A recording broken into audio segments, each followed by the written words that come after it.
لله وحده والصلاة والسلام على من لا نبي بعده ولا رسول بعده ولا معصوم بعده أما بعد فأعوذ بالله من الشيطان الرجيم بسم الله الرحمن الرحيم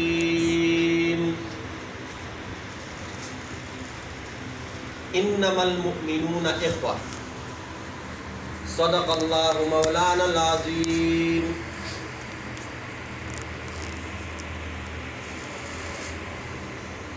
اللہ کا لاکھ لاکھ شکر ہے کہ اس فتنوں کے دور میں ہمیں جمعہ نصیب فرمایا اور پھر ہم جمعے کی نماز کے لیے یہاں پر اکٹھے ہوئے. ایسے بھی لوگ ہوں گے جو پورے دن سڑکوں پہ گزار رہے ہوں گے، پہاڑوں میں ہوں گے، سمندر میں ہوں گے.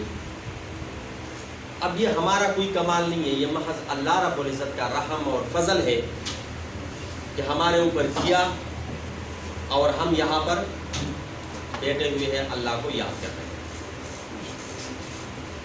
میں نے آیت کا ایک حصہ تلاوت کیا، انما المؤمنون اخوہ،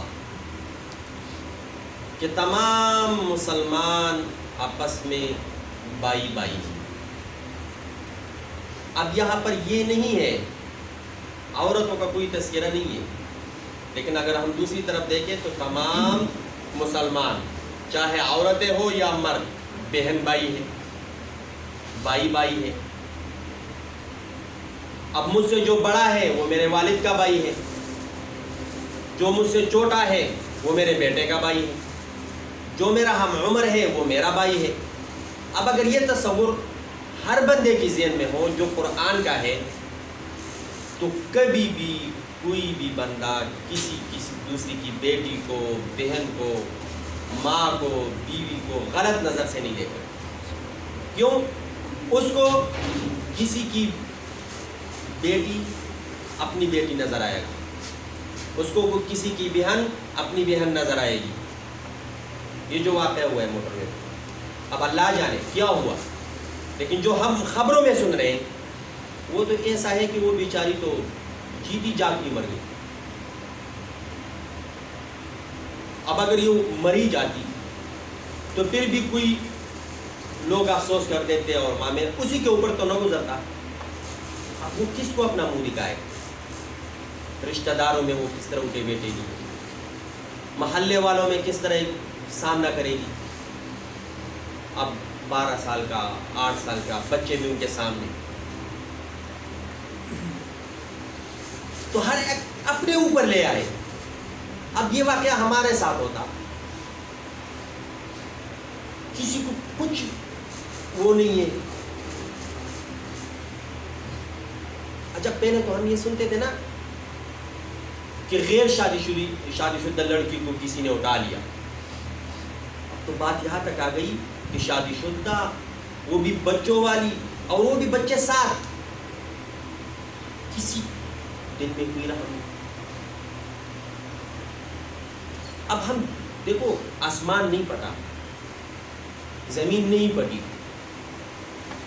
ہونا تو یہ چاہیے تھا کہ اب یہ سارے ختم ہو جاتے، لیکن یہ جو قرآن مجید میں ہے کہ اپنی نظریں نیچے کرو. مردوں کو حکم ہے قل للمؤمنین یغضون من ابصارہم، مسلمانوں کو کہو کہ اپنی آنکھیں، اپنی نظریں نیچے رکھے. اور یہی حکم عورتوں کو، قل للمؤمنات یغضضن من ابصارہن، مومن عورتوں کو کہو اے پیارے محبوب کہ وہ بھی اپنی نظریں نیچے رکھے. اب کچھ سمجھ نہیں آ رہا.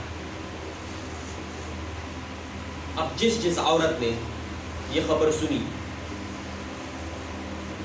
تو وہ اس طرح تو میرے خیال میں وہ گھر سے نکلے گی. اللہ رب العزت ہمارے حال پہ رحم فرمائے اور ہمیں دین پر عمل کرنے کی توفیق عطا فرمائے. دیکھو یہ جو قرآن مجید میں آیا ہے ان الصلاۃ تنہا عن الفحشاء والمنکر، کہ نماز بے حیائی اور برائی سے بندے کو روکتا ہے۔ اب آپ بتائیں، جو بندہ 5 وقت کا نمازی ہو وہ اس طرح سوچ سکتا ہے؟ تو کچھ نہ کرو، ہمارا معاشرہ ایسا ہے کہ ملنا جلنا اٹھنا بیٹھنا ساتھ ہوتا ہے کسی طریقے سے، لیکن اگر ہمیں اپنا اللہ یاد ہو اور ہم یہ سمجھ رہے ہو کہ اللہ دیکھ رہا ہے، اور ہمارا یہ یقین ہو، ہمارا یہ عقیدہ ہو کہ جہاں تم ہو اللہ وہی ہے، تم جہاں بھی ہو وَهُوَ مَعَكُمْ أَيْنَمَا كُنْتُمْ، قرآن مجید کا آیت ہے کہ تم جہاں بھی ہو اللہ تمہارے ساتھ۔ اب میں کوئی فرض کرے کوئی غلط کام کرتا ہوں تو میرے بھائی کو پتہ نہ چلے، میری بیوی کو پتہ نہ چلے، میری بہن کو پتہ نہ چلے، میری ماں کو پتہ نہ چلے، میرے والد کو پتہ نہ چلے، میرے رشتہ داروں کو پتہ نہ چلے، میرے ساتھ جو ارد گرد اٹھتے ہیں بیٹھتے ہیں، دوست ہیں، احباب ہیں، کام والے ہیں، ان کو پتہ نہ چلے، اور اللہ دیکھ رہا ہے، ہر جگہ موجود ہے، اس کی کوئی پرواہ نہیں۔ تو اب اللہ کی غیرت، سب سے زیادہ غیرت مند ذات کون ہے؟ اللہ، اس کی کوئی فکر نہیں ہے۔ اب دیکھو نا، میں کسی کو دعوت دوں، وہ جتنے میرے پیچھے اس مسجد میں نماز پڑھتے ہیں، تو پھر تو ہونا چاہیے کہ سب کو دعوت دے دوں۔ اب میں آدھوں کو دعوت دوں تو وہ جو آدھے ہیں وہ مجھ سے یہی تو پوچھیں گے، ہم اتنے گئے گزرے تھے کہ ہمیں بتایا نہیں، ہمیں بتایا نہیں۔ تو اللہ رب العزت قیامت والے دن یہ سوال تو کر سکتا ہے نا کہ باقی سب سے چپ گئے، مجھ سے چپیں گے۔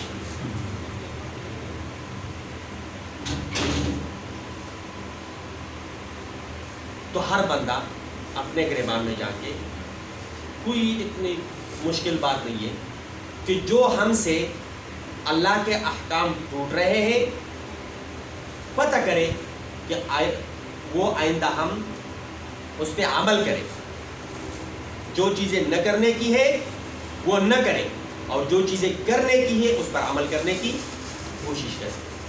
ہاں، پکا ارادہ ہو کہ میں نماز پڑھوں گا تو اللہ رب العزت توفیق بھی دیتے ہیں۔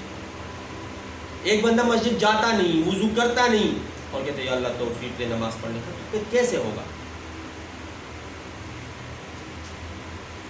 یا اللہ مجھے کھانا دے، وہ لقمہ بناتا نہیں اور منہ میں ڈالتا نہیں، تو اللہ تو رزاق ہے، رزق دینے والا ہے، یہ بھی تو کچھ کا حرکت کرے نا۔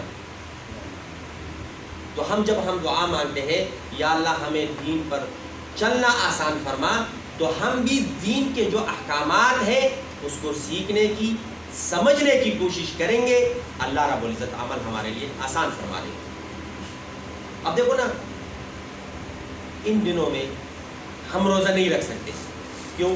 گرمی ہے، پیاس لگتی ہے، بھوک، لیکن جب رمضان کا مہینہ ہو، سخت گرمی بھی ہوتا ہے نا، ہوتی ہے، لیکن پھر بھی ہم ارادہ کرتے ہیں، بازار جاتے ہیں، سحری کے لیے کوئی چیز لاتے ہیں، افطاری کے لیے کوئی چیز حرکت کرتے ہیں، تو اللہ رب العزت وہ مہینہ ہمارے لیے آسان کر دیتے ہیں، اور ہم سب روزے رکھتے ہیں۔ تو کوشش کریں گے نا انشاءاللہ، ارادہ کریں کہ آج کے بعد جو بندہ 3 نمازیں پڑھتا ہے، کوشش کرے کہ میں 4 پڑھوں گا، 5 پڑھوں گا۔ تلاوت بالکل نہیں کرتا، وہ کوشش کرے کہ میں قرآن کو ہاتھ لگاؤں گا، جب گھر سے نکلتا ہوں قرآن کو ہاتھ لگاؤں گا، آ جاؤں گا کام۔ نہیں پڑھ سکتا کوئی، اس کو پڑھنا نہیں آتا، تو یہ تو کر سکتا ہے نا، قرآن مجید کو اٹھایا، ہاتھ لگایا، کیوں پھر ادھر رکھا۔ ارادہ ہے انشاءاللہ۔ آج جمعہ کا دن ہے اور درود شریف زیادہ سے زیادہ پڑھنے کی کوشش کریں گے، اور جتنا بھی ہو سکے نبی علیہ الصلوۃ والسلام نے اس امت کے لیے بہت دعائیں مانگی ہیں، تو ہم بھی اپنے پیارے محبوب حضرت محمد صلی اللہ علیہ وسلم کو یاد رکھیں گے نا انشاءاللہ۔ اللہ رب العزت عمل کرنے کی توفیق عطا فرمائے، اور جتنے بھی یہ معاملات ہے، اس گندگی ہے، یہ خرابی ہے، ہمارے ملک پاکستان کو اس سے پاک فرمائے۔ سنت پر